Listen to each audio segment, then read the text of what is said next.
Bom dia, muito bom ver vocês aqui, é bom conhecer Viva Mais, é a primeira vez que eu estou em Manaus, estou encantado com esse lugar e vou levar muita experiência boa daqui, principalmente o carinho dessa gente, viu? Continue sendo assim, a gente se sente muito bem com vocês aqui e essa semana me levaram para nadar com boto cor-de-rosa e eu não estava preparado para o sol. E aí eu não levei protetor solar e saí cor-de-rosa que nem o boto. Mas saí feliz, né? Depois eu mandei fotos para minha esposa, eu estou dizendo, o boto é aquele que está do lado, porque ela estava achando que já era... Mas assim, é muito legal. E eu estava saindo do meu hotel, assim, a gente...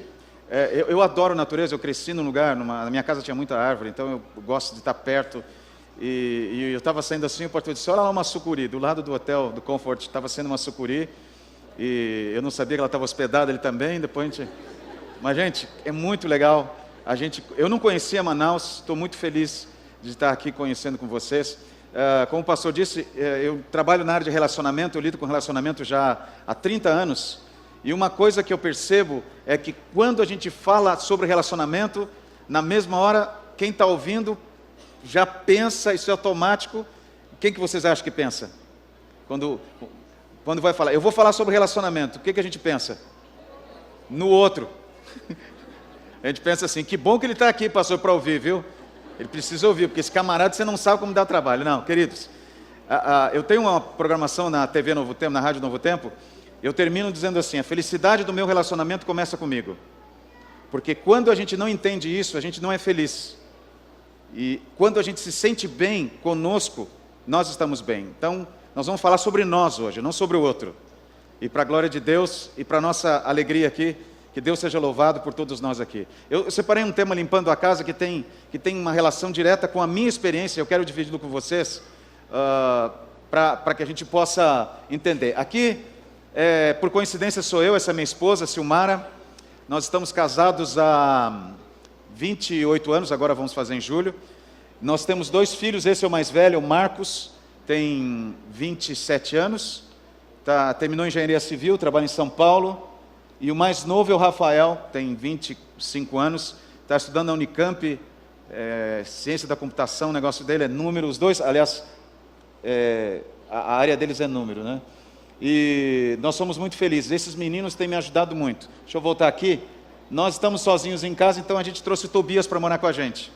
Tobias é um bulldog inglês, que faz muita arte, agora ele está com 1 ano, mas já tem o uniforme da escola adventista. Eu só não consegui vaga para ele, não sei se alguém podia ajudar. Ele já está passando da idade da alfabetização. Tobias é um espetáculo em casa, ele está com a Silmara. Ontem ela me disse que o Rafael já está de férias da Unicamp, está com ela. Assim, então, a família é muito especial. E eu tenho aprendido muito com os meus filhos, eles têm me ajudado muito, mas cada dia eu cresço mais. E a gente vai aprendendo isso. Mas assim... Aqui, vocês estão vendo uma família, tá? Alguém que trabalha com relacionamento, a minha esposa trabalha com educação, os meus filhos são muito especiais, mas eu quero dizer que aqui não é uma família feliz, não é uma família perfeita. Eu não sou perfeito, a minha esposa não é perfeita, os meus filhos não são perfeitos. Eu sou um pastor imperfeito, mas nós somos felizes. Essa é a diferença. O grande problema é quando nós casamos com alguém e queremos que ele seja perfeito. Seja aquilo que eu quero, ou nós nos relacionamos com alguém e esperamos que ele seja perfeito, aquilo que eu quero. Então, uma coisa que nós temos que entender, e nós falamos lá, nós estivemos no escritório da União Noroeste essa semana, e aprendemos muito sobre isso, mas aquilo que existe no outro e faz parte do outro, só o outro pode mudar. E quando eu entro para um relacionamento esperando que o outro seja perfeito, ou querendo mudar o outro, porque eu trouxe um padrão da minha família, do meu esquema. Aaron Beck fala sobre isso, que é um psicólogo, um autor e uma referência famosa na psicologia. Ele fala sobre a questão dos esquemas que você traz. Quando eu entro para um relacionamento e levo assim, já uma estratégia, um esquema montado, digo assim, tem que ser do meu jeito, e eu estou pensando que o outro tem que melhorar, o que eu vou mudar o outro, a coisa está complicada. Então eu tenho que entender que a felicidade começa comigo. Então, aquilo que existe em mim e faz parte de mim, só eu posso mudar. Então, eu trabalho comigo para ser feliz. Existia uma paixão na minha vida, que é nas férias ir para o sítio do meu avô, em Curitiba. E toda vez que eu chegava lá, eu ficava impressionado com tudo aquilo, muita natureza. Ele fez um estilingue para mim, não sei como é que você chama aqui, funda, lá no Rio Grande do Sul chama bodoque. Tem um monte de nome para esses nomes esquisitos. Mas é uma funda, né? Pegou uma forquilha de uma árvore especial, câmara de caminhão, e ele tinha olaria no sítio. Era uma olaria bem movimentada, tinha mina de argila no sítio. Então eu chegava nas férias do meu avô, eu já corria para a mina de argila, fazia umas bolinhas assim, colocava para secar o sol, depois no forno e fazia a minha munição. Isso aí é caçar. Era uma mata fechada lá. Eu adorava aquilo. E um dia o meu avô disse assim: olha, vai lá no meu vizinho buscar uma encomenda. Eu falei: nossa, ou eu hoje. E lá do lado do meu avô não tinha estrada asfaltada, não tinha... Era tudo rústico, a estrada de terra, barranco, aquela coisa toda. E eu saí uns 3 quilômetros mais ou menos até chegar no vizinho do meu avô. E eu saí, fui lá buscar. Quando eu estava no meio do caminho, naquela estrada, eu tive uma visão maravilhosa. Eu vi isso aí. Você sabe o que é isso? Uma casa de marimbondo, né? E para um garoto de 11 anos de idade, essa visão era o maior presente do céu, essa casa de marimbondo. Porque eu estava com o meu estilingue, e era uma casa de marimbondo tão grande que o galho da árvore já não conseguia suportar, então ele estava quase encostando no chão. Eu falei: então está me esperando essa casa de marimbondo. Mas, como eu sou inteligente, eu não esperei, eu não fiz besteira. Eu primeiro passei, aí depois que eu vi a casa de marimbondo, aí eu peguei minha munição, usei meu estilingue com mira laser, mirei bem no meio e dei uma pedrada bem no meio, com aquela bolinha que eu fazia, que parecia aço aquilo. A casa era tão grande que bateu no meio e não caiu. Só saíram alguns marimbondos assim. Mas eu não estava contente, porque eu queria derrubar a casa de marimbondo. Para um garoto de 11 anos, aquilo tinha que ser assim, tinha que derrubar. Aí, eu dei uma afastada, mirei agora bem aonde a casa estava presa no galho, acertei e aquilo veio abaixo assim. Quando bateu no chão, aquilo ficou preto, a estrada ficou preta. Eu falei: yes! Agora tinha marimbondo espalhado para tudo que é lado. Olha a cabeça de um menino. E eu fui embora buscar a encomenda do meu avô. Só que eu esqueci de um detalhe. Que detalhe vocês acham que eu esqueci? Eu teria que voltar. E só tinha aquela estrada, não tinha outro caminho. Era barranco alto dos lados e árvore em cima. Falei: e agora? Mas eu pensei: 2 quilômetros para ir, 2 quilômetros para voltar. Quando eu chegar, os marimbondos já cansaram, já foram embora. O que vocês acham? Quando eu terminei de fazer a curva na estrada, na volta, estavam lá os marimbondos me esperando, aquilo preto. E eu até quando eu terminei de fazer a curva, eu vi que eles olharam para mim assim. Eles falaram: você vai vir aqui. Falei assim: puxa, agora o que eu vou fazer? Mas eu tenho que passar, eu tenho que voltar para casa. Olha o que eu fui fazer, que bagunça que eu fiz, mas eu tenho que ir para casa, eu não vou ficar aqui desse lado, senão eu morro de fome. Eu pensei, garoto de 11 anos, peguei o chinelo, coloquei na mão assim, a encomenda embaixo do braço, meu estilingue aqui no pescoço, dei uma afastada e falei assim: agora eu vou usar a velocidade da luz. Porque a gente acha que tem essas coisas, né? Eu me lembro quando eu era pequeno, eu usava quichute, e o quichute disse que dava muita velocidade para você, e eu andava assim, com quichute, achando que ia correr mais. E eu achei, agora eu tenho a velocidade da luz, se bem que eu não estava com o meu quichute. Quando eu passei no meio daqueles marimbondos, minha gente, o que vocês acham que aconteceu? Eu consegui a velocidade da luz? Não. Eles me pegaram e me pegaram com vontade. Eles disseram: nós estávamos esperando você.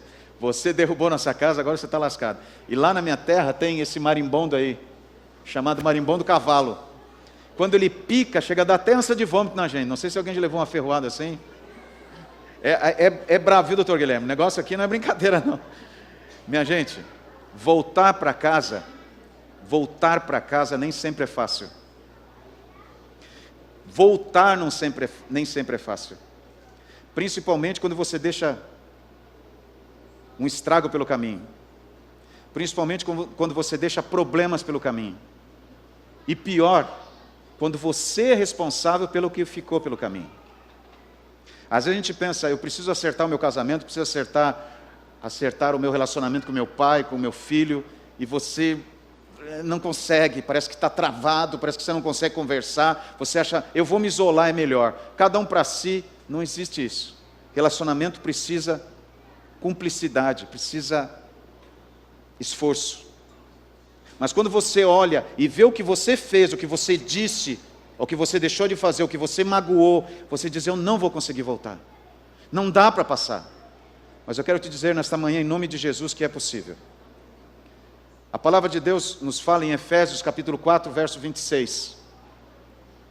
Irai-vos e não pequeis. Não se põe o sol sobre a vossa ira, nem deis lugar ao diabo. O que Paulo está aconselhando aqui? Vamos entender aqui bem. Ele fala que a gente pode irar-se, não fala isso? Então no relacionamento eu posso até irar. Mas o que é a ira? O que vocês acham que é a ira? Ira é uma emoção. Emoção espontânea. Por exemplo, se você está dirigindo, alguém te fecha na rua, você fica irado. É emoção que vem, ela é espontânea. Mas aí tem outro detalhe. O que você vai fazer com essa ira? O que você vai fazer com esse sentimento que vem? Você não controla a tua emoção. Você pode ter medo, mas o que você faz com essa emoção quando você tem ira? Você tem duas alternativas. Ou você alimenta aquela ira, você cria um ressentimento, ou você controla aquilo e deixa passar. Não, quem sabe esse camarada não prestou atenção, ele está preocupado com alguma coisa, ele está distraído e me fechou. Ou eu digo, que mal educado, ele devia ter dado seta, não fez isso, agora ele vai ver, eu vou lá e vou fechar ele também. Então, o que eu estou fazendo? A ira é uma emoção, mas os meus sentimentos, eles não são espontâneos, meus sentimentos sou eu que controlo. A emoção não, a emoção é espontânea. Agora, meu sentimento não. Então, o que eu vou fazer com a ira? A ira agora eu vou controlar, eu vou coordenar, eu vou administrar a ira. E aí, por isso que Paulo diz, irai-vos, que é uma emoção, é espontâneo, mas não pequeis. Quando ele fala não pequeis, ele está dizendo assim, não alimente o sentimento de raiva, de ira. Não alimente a ira. Você viu alguém batendo numa criança na rua, você ficou irado com aquilo foi emoção, mas não vá sair também batendo na pessoa, isso aí não é isso que ele está dizendo, não alimente esse sentimento. Quando nós nos relacionamos, nós temos às vezes atitudes que nos magoam, que nos deixam chateados, que nos deixam frustrados, e como que eu vou lidar com essa emoção que vem, que brota? Eu posso agredir outra pessoa, eu posso ofender outra pessoa, posso magoar outra pessoa, ou eu posso tentar contornar essa situação e lidar com ela. Então a gente vai para um texto, Mateus capítulo 18. E agora a gente vai entender algumas coisas na Bíblia sobre essa questão. Deixa eu voltar aqui o texto, ver se aparece aqui. Eu acho que esse texto ficou fora. Não sei se ficou fora. Mas Mateus capítulo 18 conta a história, do verso 24, diz assim, que havia um homem que era muito rico, ele tinha muitos bens, e algumas pessoas deviam para ele. E um dia, ele resolveu fazer acerto de conta com essas pessoas. E Jesus está contando essa parábola em Mateus 18. E ele diz que um homem devia para ele 10.000 talentos. E esse homem foi trazido, diz a palavra de Deus, trouxeram um que devia 10.000 talentos. E quando esse homem chegou lá, o senhor, o dono do credor lá falou assim, me paga a dívida. Ele falou assim, eu não tenho como fazer, eu não tenho como te pagar isso. E o homem falou assim, então vai ser preso você vai ter os teus bens todos que você tem confiscados, enfim, vai ter problema na tua vida. Ele disse assim, por favor, não faça isso. E ele disse para o Senhor, ele se prostrou reverentemente, respeitando, e disse, sê paciente comigo. Ele falou, se você for paciente comigo, eu vou pagar você. E o que aconteceu naquele momento? O senhor daquela história que Jesus estava contando, o credor, falou o seguinte para ele assim, não precisa se preocupar, você está perdoado, a tua dívida está cancelada, está aqui, eu vou rasgar a nota promissória, você não deve mais nada, o cheque predatado está aqui rasgado, você não deve mais nada. E aquele homem saiu da presença do seu Senhor. Agora eu quero analisar com você algo muito importante. Qual que era a dívida desse homem que Jesus explicou? Quanto que ele devia? A Bíblia diz que ele devia 10.000 talentos. Bom, a gente não tem noção do que é isso, né? Não tem noção em dólar, em real, em euro, não sabe quanto que é isso. Mas para a gente ter uma ideia do montante dessa dívida, os impostos da Judeia, da Idumeia, da Samaria, da Galiléia e da Pérea, que eram províncias. Eram 5 províncias na época de Jesus.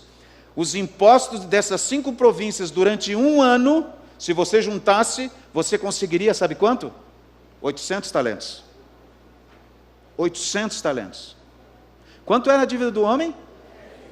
Você, se juntasse, se alguém fizesse uma caridade para você, dissesse assim: Marco, toma os impostos dessas 5 províncias de um ano, eu não teria nem 10% da dívida juntado para pagar. E esse homem que devia, era o quê? Era um senhor, era dono de propriedades, era rico? Era um servo, um salário de servo. Agora eu pergunto para você, quando é que esse homem conseguiria pagar essa dívida? Quando? Nunca! Mas na parábola ele disse o que para o senhor, para o credor? Ser paciente comigo. Ele usa uma palavra no grego chamada macrotumazon. Macrotumazon. Se alguém está com dúvida como vai colocar o nome do filho, aqui tem uma sugestão. Mas macrotumazon vem do grego, que significa dilatar, aumentar. Na realidade, esse ser paciente que ele fala, ele está dizendo assim, adia. Ele está falando, pedindo um adiamento. Ele está pedindo um adiamento. Ele está falando assim, espera que eu vou te pagar, dá um ano de prazo. Agora eu pergunto para você, vamos ser bem lógico aqui, ele ia conseguir pagar isso em um ano? Sim ou não? Claro que não. Mas ele estava pedindo, me dá uma oportunidade que eu vou fazer isso, 10 mil talentos. Nem se ele conseguisse uma doação de todos os impostos ali das províncias, ele conseguiria. Era uma ilusão isso. E o que o senhor da parábola fez? Quando ele fez essa proposta? Macrotumazeia, a dia que eu vou te pagar. Ele falou assim, para um pouquinho, você não consegue pagar isso. Então, eu vou te perdoar. Nossa, 10 mil talentos é muito dinheiro. Mas ele perdoou. E o homem saiu da frente dele. Mas o que aconteceu? Diz a história que ele saiu da frente dele e encontrou outro homem, que devia para esse devedor. Mas ele devia 100 denários, que é uma quantia insignificante. 100 denários era insignificante. Esse devedor conseguiria pagar para esse outro devedor que tinha sido perdoado. E ele encontra, ele fala, escuta, e meu dinheiro que você me deve? Ele falou assim, macrotumazeia, os 100 denários que eu vou te pagar. Eu te pago. Ele conseguiria pagar, mas sabe o que esse homem que foi perdoado pelo Senhor fez? Pegou esse outro pelo pescoço e começou a estrangular. Dizendo, paga. Aí o homem dizia, eu não consigo. Ele falou, então vai para a cadeia. Mandou prender. Por que ele fez isso?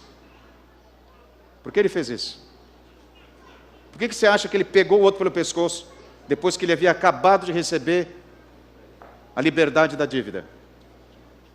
Porque ele saiu da presença do Senhor perdoado, mas não se sentiu perdoado. Nós falamos sobre graça, cantamos sobre graça, pregamos sobre graça, mas não nos sentimos perdoados.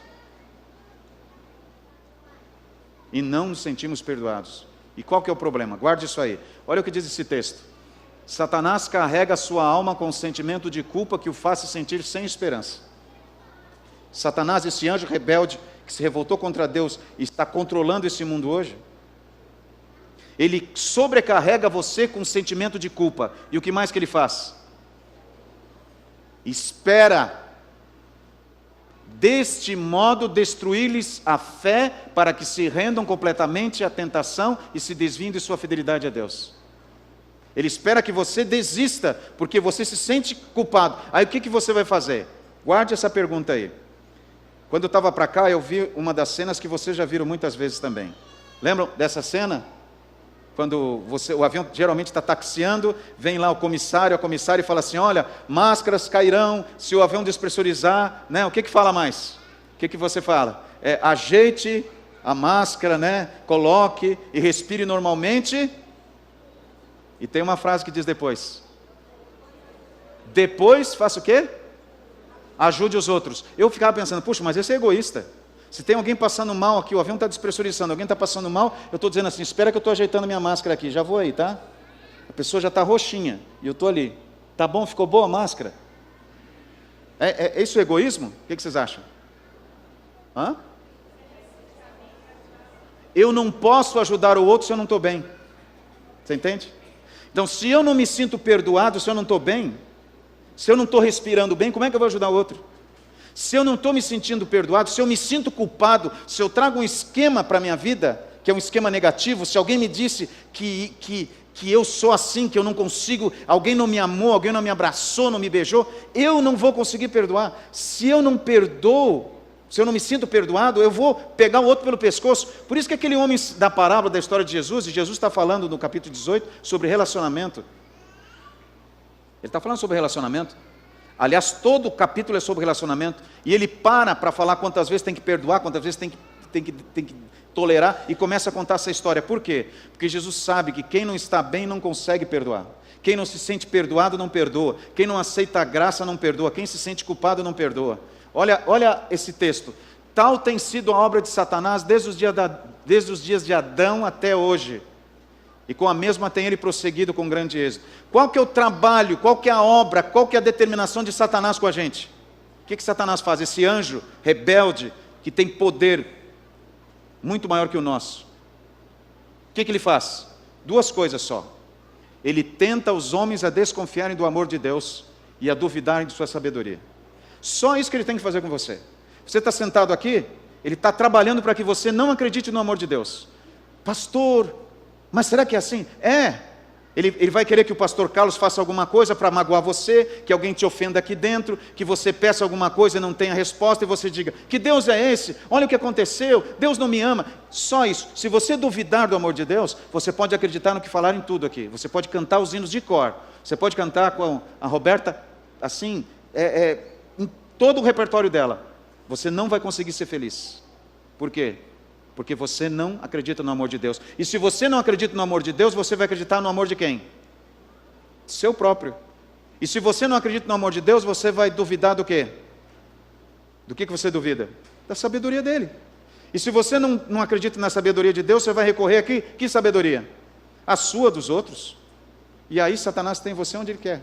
Então, quando eu não me sinto amado por Deus, quando eu não me sinto perdoado, quando eu carrego o sentimento de culpa, eu posso falar sobre graça, eu posso cantar sobre graça, mas não muda nada. Olha só, essa mulher, você já vai saber quem ela é, falou o seguinte: se você tem compaixão com você mesmo, agirá da mesma forma com os outros. Olha só, se você tem compaixão com você mesmo, agirá da mesma forma com os outros. Por que eu tenho dificuldade de me relacionar com os outros? Porque lá no fundo eu não tenho compaixão por mim.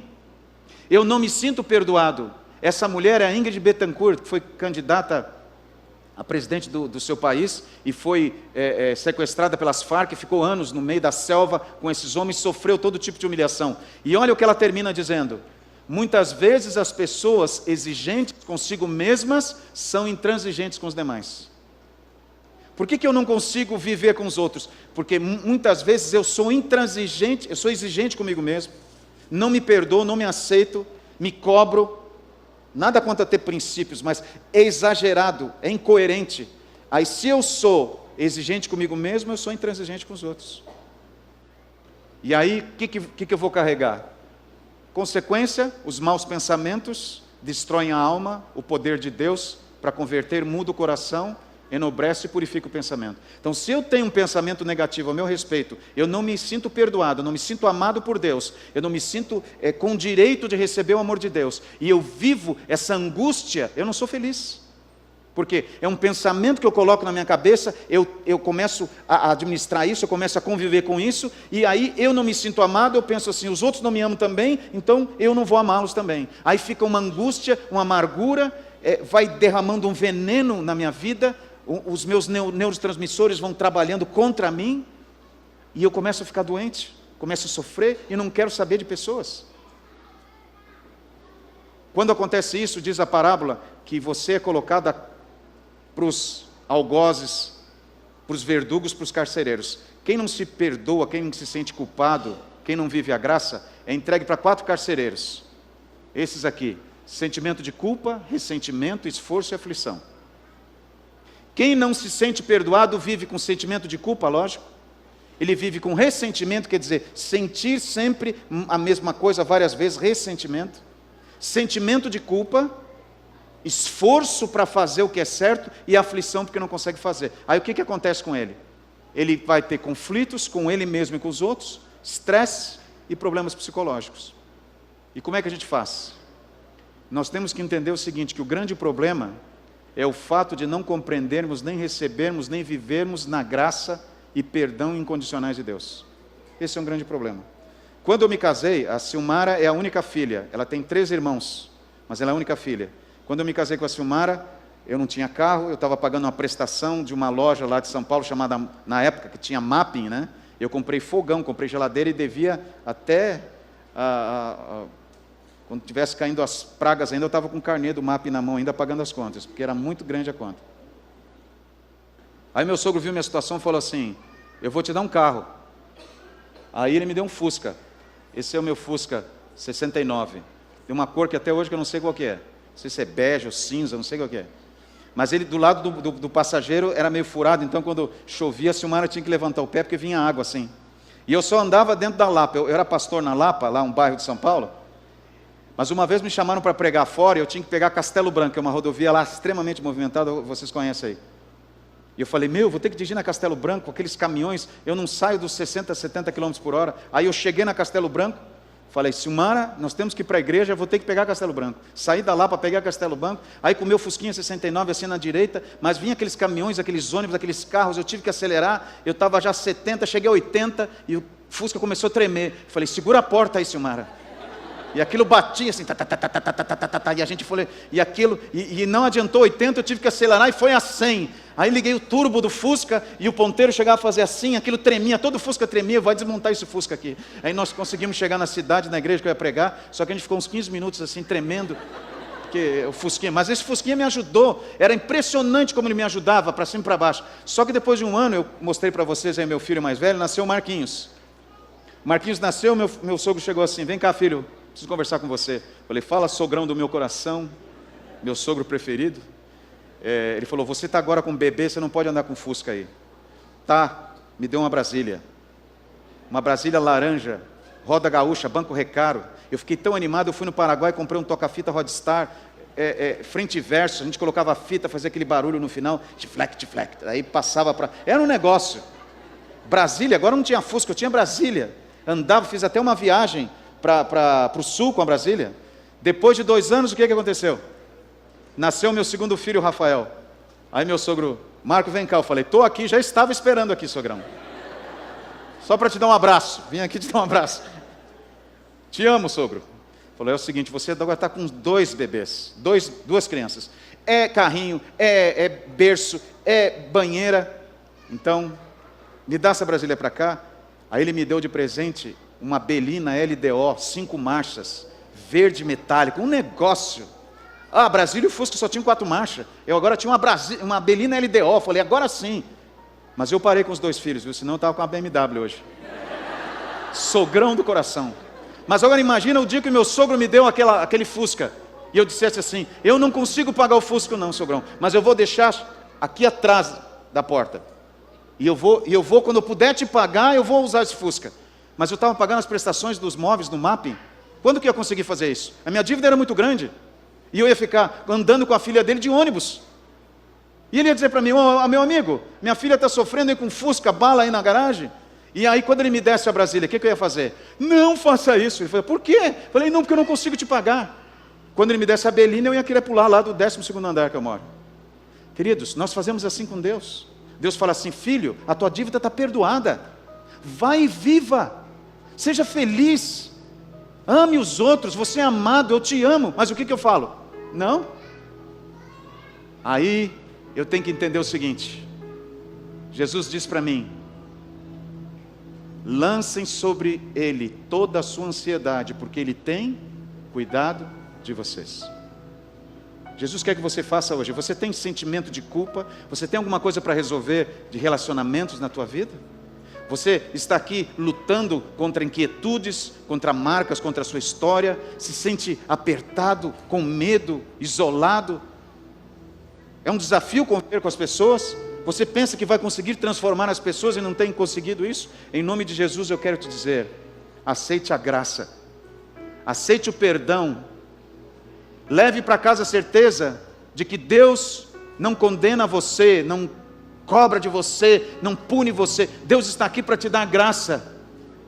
Venha para Jesus, se achegue a Jesus e aceite a graça. Viva a graça e se sinta perdoado. E aí, você vai conseguir perdoar os outros. Ser feliz. Não porque os outros são o que você quer, mas porque você é o que Jesus tem feito na sua vida. Eu tive a alegria de conhecer a Roberta quando ela era pequenininha. Eu cantava junto com o pai dela num quarteto, e às vezes nós íamos ensaiar na casa dela, e a gente ficava fazendo barulho, mas ela era bem pequenininha. Fui pastor deles durante 5 anos, e uma das maiores alegrias foi batizar algumas crianças daquela igreja. Eu tive o privilégio de batizar a Roberta. Não vou dizer quantos anos, viu, Roberta? Mas Deus tem te usado, e Deus tem mostrado graça na vida da Roberta. O Amaral é um grande amigo meu, a Lelis, a mãe, são queridos amigos meus. Mas nesse momento eu quero pedir para a Roberta vir aqui e cantar para nós. E pedir para você nesse momento, convidar você nesse momento, a olhar para a sua vida, para os seus conceitos, para as suas avaliações. Olhar para Jesus, para que você entenda o quanto Jesus é capaz de te dar graça, te dar paz, te dar perdão. Não porque você fez alguma coisa, mas pelo que você é. Você é filho de Deus. Você é filha de Deus. E Ele ama muito você. Não permita que Satanás tire esse direito de você. Mude isso de você. Não tente entender esse amor, apenas aceite. Seja feliz. E viva feliz com os outros. Abro a porta do quarto, o que fiz do que sou. Senta aqui. Na parede um retrato, me lembra o que passou. Sonhos de uma menina, da mulher que chegou. Nas batalhas da vida, sabe o quanto lutou. E hoje se ajoelha e pede, tira o que te impede de sonhar. Não quer mais chorar.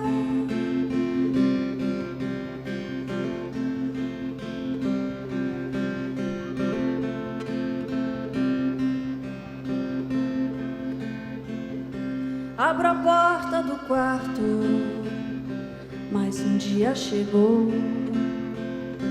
Vou vestindo um sorriso, meu escudo por onde vou. Acredita, menina, eu sou quem te mandou.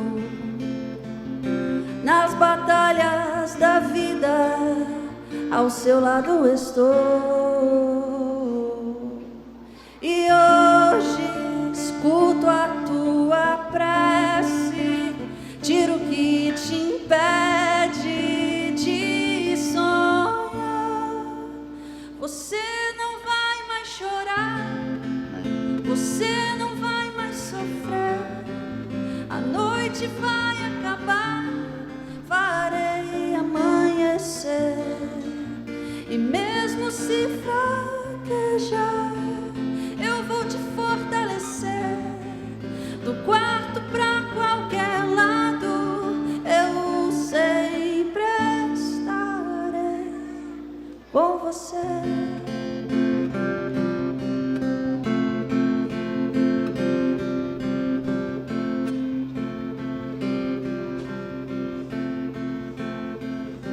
Abro a porta do quarto, mas um dia chegou. Vou vestindo um sorriso, meu escudo por onde vou. Acredita, menina, eu sou quem te mandou. Nas batalhas da vida, ao seu lado estou. E hoje escuto a tua prece e tiro o que te impede de sonhar. Você não vai mais chorar,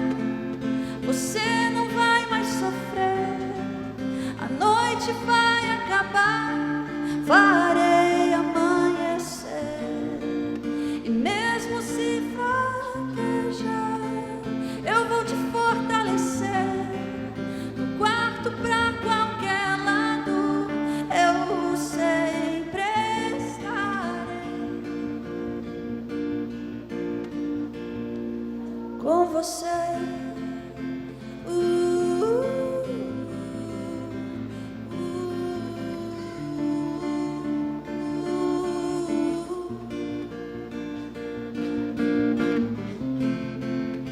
Vai plantar, mas vai colher.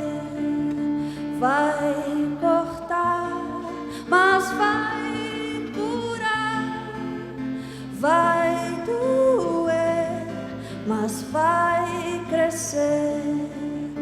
Vai chorar, mas vai passar. Amém.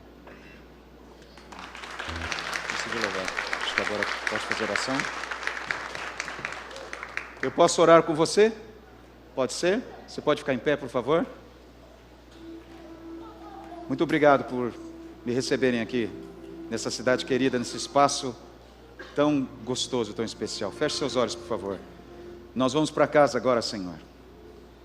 E ao passarmos pelaquela porta, continuamos com a nossa realidade, com a nossa história. Nós não queremos que isso seja de qualquer maneira, que isso passe por nós indiferente. Nós viemos para cá, Senhor, porque precisamos de um milagre.